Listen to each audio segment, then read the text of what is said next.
Olá, galerinha do oitavo ano, tudo bem com vocês? Eu espero que sim, com a Pro também está tudo bem. E hoje nós veremos o capítulo 10, Arquitetura Teatral. Bom, ele começa aí falando um pouquinho sobre arquitetura, né? O que será que é arquitetura? Então ele fala, a arquitetura pensa o espaço, projeta os ambientes onde vivemos, como o caso de edifícios, casas, cabanas, ocas, uma sala simples, entre outras coisas aí. Vocês se lembram de algum lugar cuja arquitetura chamou a atenção de vocês? E aí pede para a gente poder conversar então. Então pensem aí se algum lugar na vida de vocês chamou de alguma maneira a atenção de vocês. Bom, depois ele começa falando sobre a cenografia. Será que vocês já escutaram esta palavra? O que é a cenografia, tá? Ele fala, no teatro, o tempo é o material principal das artes de atores e atrizes que recriam a vida humana com ações e falas que têm começo, meio e fim. Como podemos pensar, então, na conexão entre essas linguagens, né? Entre a conexão do ator e do teatro como um todo. Qual é a arte do espaço no teatro? Será que existe um espaço? Onde ele está ambientalizado? Como é que é esse artista? E assim por diante. Como são criados os ambientes para que os personagens passem a existir durante o tempo em que as encenações ocorrem? Como será que as pessoas criam essas cenas? Já pararam para pensar nisso, né? Então, como que acontece? Olha, eu quero representar que está num parque, mas será que o começo, meio e fim eu represento o parque? Ou eu quero representar que está numa casa, mas será que o começo, meio e fim eu faço na sala? Então, de que maneira que essa cena do teatro é criada, tá? Estamos falando, então, de cenografia, a arte de criar ambientes para espaços temporários, como os lugares onde as artes cênicas irão realizar. Você se lembra de algum cenário, de algum espetáculo, tanto de teatro quanto de dança? Teve algum espetáculo que vocês foram assistir, alguma peça de teatro, que vocês lembram ainda de como era a montagem dessa cena? Sim ou não, né? E de que maneira ela contribuía para a apresentação? Vocês lembram? Os cenários, eles fazem parte da construção da história que é contada para o público. Eles podem ser pensados de maneiras diferentes. Tem artista que coloca mais elementos, tem artista que coloca menos elementos e assim por diante. Ao longo da história, isso aconteceu de tal maneira que até a ausência ou a mínima presença de elementos visuais também foram explorados como cenário. Ou seja, eu posso ter bastante elementos ou eu posso ter poucos elementos. No século XIX, por exemplo, o artista suíço Adolf Appia, observando que os cenários das peças de teatro não eram convincentes, por mais esforços que se fizessem, resolveu pensar em um cenário sem nenhuma tentativa de se assemelhar à realidade. Ou seja, olha, a cena pode acontecer num quarto, mas eu não necessariamente preciso criar na cena um quarto, tá? Foi isso que ele pensou aí. Para ele, os cenários cheios de informação visual mais dispersavam o público do que ajudavam na concentração. Ou seja, se eu tiver muitos elementos, eu vou olhar para os elementos e não vou olhar para os atores ou para as atrizes, tá? Na época, por volta do ano de 1892, ele trabalhava com o compositor Richard Wagner, que buscava uma forma totalmente nova de encenar as suas óperas. A Appia, então, substituiu o cenário por um espaço limpo, com escadas e simples cubos de várias alturas, que poderiam ser usados pelos atores para cumprir qualquer função. Então, o cubo poderia ser, por exemplo, um banco, ele poderia ser, por exemplo, um carro, ele poderia ser, por exemplo, uma cama, tudo com esses cubos aí, tá? Essa ideia, ela é utilizada até os dias de hoje por companhias e escolas de teatro. E os cubos, que também podem ser tablados quadrados, são chamados de praticáveis, ou seja, eles têm várias funções aí dentro da peça de teatro, tá? Estruturas muito versáteis, facilmente adaptáveis a qualquer necessidade de cena. Esta estética cenográfica, iniciada por Appia, fazia parte do pensamento do movimento simbolista da época, que se opunha aos valores e às ideias do realismo. Por que eu tenho que fazer parecer com o real? Por que eu tenho que criar uma cena tão real? E assim por diante. O chamado espaço cênico simbolista, e se vocês quiserem grifar isso, pode grifar, tá? Ainda influencia muito os cenógrafos na atualidade. contemporâneo de Appiah, o ator e artista plástico inglês Edward Gong Crane também inovou a cenografia com ideias simbolistas. Ele questionava o uso de cenários bidimensionais com fundos feitos de pintura, porque em alguns teatros eles criam a cena pelo desenho, tá, gente? No teatro, que é essencialmente tridimensional, pois os atores e suas ações têm, além de altura, largura e profundidade. Então ele falou, olha, não tá legal essa cena aqui toda criada com um desenho. Imaginem atrás da Pro, né? Imaginem que aqui tenha um desenho, para vocês entenderem em qual cenário eu estou, tá? E aí ele passa a trabalhar com outros elementos voltados para a tridimensionalidade, tá? Então, Craig propôs que os elementos cenográficos combinassem a teatralidade dos atores, a imaginação do público e a inteligência de ambos para visualizar os elementos, mesmo que não estivessem representados de maneira literal em cena.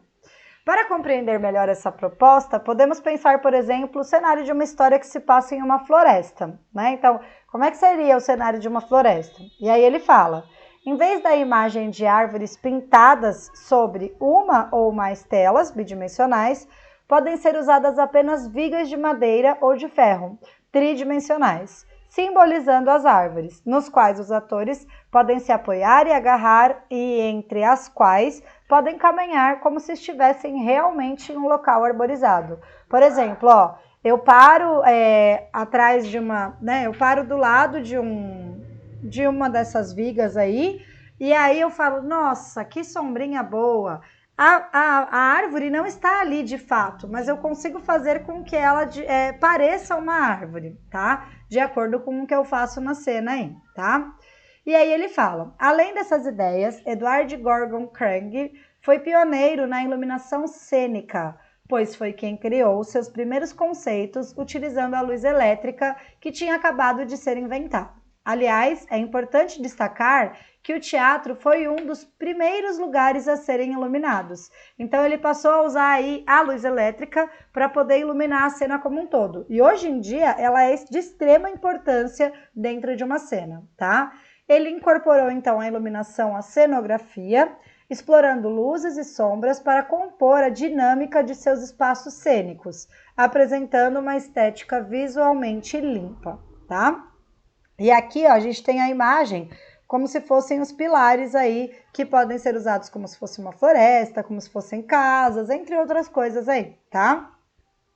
Ambientes limpos e simbolistas, no entanto, não representam uma regra imutável da cenografia, apesar de terem sido revolucionários no século XIX.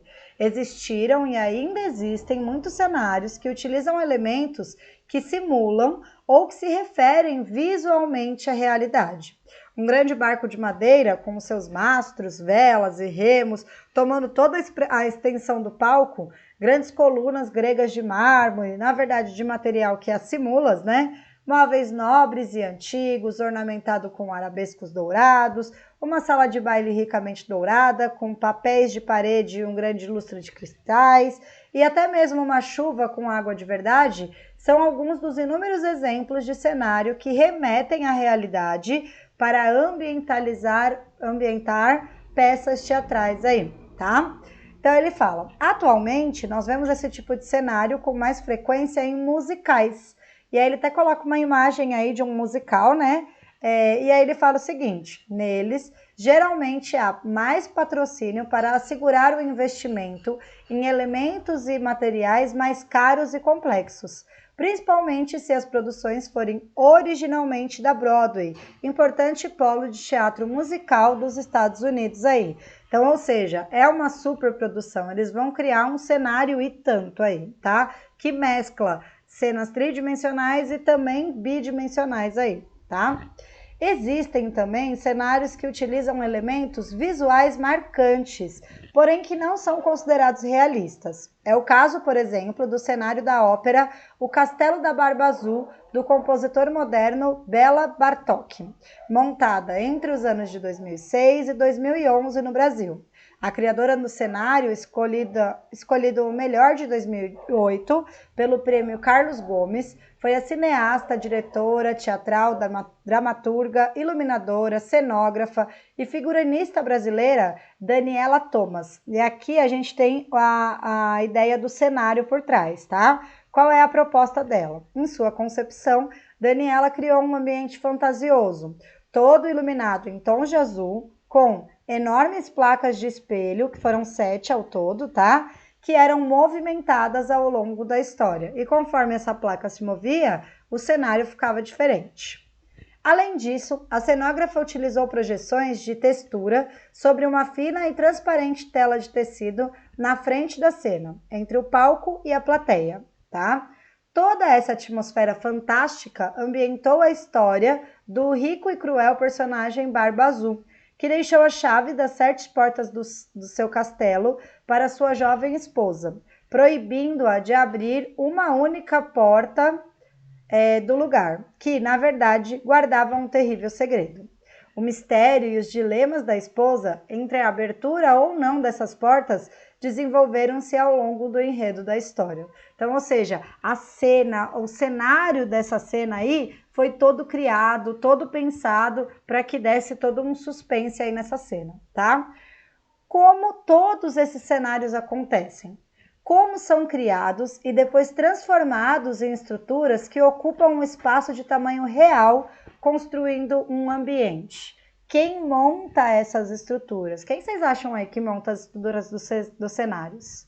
A criação dos cenários pode acontecer de várias maneiras, mas a principal forma é por meio de desenhos e maquetes em menor escala. Ou seja, primeiro eu testo na menor escala, vejo se vai dar certo, para depois de fato criar o projeto como um todo, tá? Da mesma maneira que ocorrem os projetos de arquitetura. Por exemplo, vocês já devem ter visto apartamento à venda, geralmente tem a maquete de como será o apartamento, de como será a estrutura em volta e tudo mais, tá? Os cenógrafos devem ser capazes de deixar claras todas as orientações sobre suas escolhas para o ambiente cênico, como proporção e tamanho dos elementos cenográficos, cores e texturas. É uma arte que exige conhecimentos matemáticos. Se a gente pensar num arquiteto, um arquiteto depende muito de matemática. Logo, um cenógrafo também vai precisar muito de matemática, para ele conseguir construir essa cena como um todo aí, tá? Ainda antes disso, os cenógrafos devem compreender o contexto em que a peça acontece e fazer uma pesquisa histórica e de materiais. Esses profissionais geralmente se envolvem na produção dos elementos do cenário, por mais que existam técnicos para fazer este trabalho. Por isso, é interessante ter conhecimento de pintura, de colagem, de texturizações e de diversas técnicas de exploração aí de diferentes materiais. Ou seja, quanto mais materiais eu conhecer, mais legal vai ficar a minha cena. Tem uma parte que eu posso deixar uma parede lisa, tem uma outra parte que eu posso deixar uma parede texturizada, tem uma outra parte que eu posso utilizar colagens, entre outros elementos aí, tá? Bom, atividades desta semana. Nós temos lá as questões da página 272, exercício 1. Para conferir, página 274, 1, 2, 3, 4, 5. E nós teremos uma atividade prática. Eu vou explicar porque ela será um pouquinho diferente do que está escrito aqui, tá? Então ele fala, em sala de aula você criou com a ajuda de colegas uma maquete para expressar sua ideia para um cenário teatral. Nós não fizemos isso, não estamos em sala de aula, tá? Agora é a sua vez de experimentar a criação de cenários de maneira individual e por meio do desenho. Então é isso que a gente vai fazer. Para começar, escolha uma peça teatral e crie pelo menos 3 cenários diferentes para alguns de suas cenas. Escolha um momento diferente do trama para cada cenário e, afinal, no teatro é comum haver essa mudança, tá? Pode ser 2, tá bom, gente? Então aqui tá pedindo 3, mas pode ser 2. Criem 2 cenários diferentes e me contem qual é a peça que vocês escolheram. Ah, professora, eu escolhi O Alto da Barca do Inferno. Ok. Ah, professora, eu escolhi Romeu e Julieta. Ok. Qual peça vocês escolheram e como seria o cenário desta peça? Tá ok? Gente, por hoje é só. Um beijo no coração de vocês e até a nossa próxima videoaula. Beijo, beijo!